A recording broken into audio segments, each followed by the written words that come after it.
Brought to you by Global Ethics Solutions.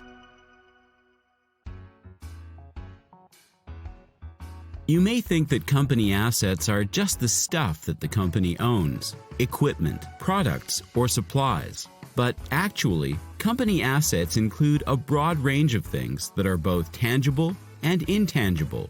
It's much more than the items in your desk, the tools you use, or the products that come off the assembly line.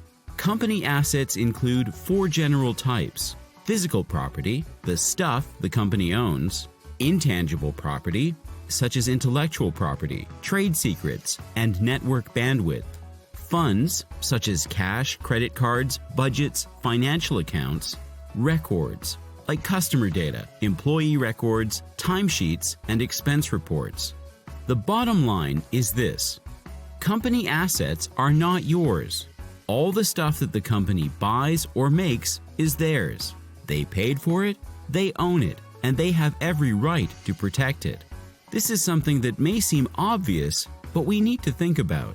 You may use the same tool every day, and over time you kind of think of it as yours. Rather than being careful with a company asset, like a piece of property that you borrow from a friend, you start to treat it as your own. Sometimes we need just a little reality check to help us put this principle into perspective.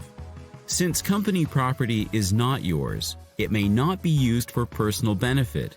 It is your responsibility to protect company assets from abuse or misuse. Again, think of the assets of your companies as items that you're merely borrowing that someone else has entrusted you to take care of.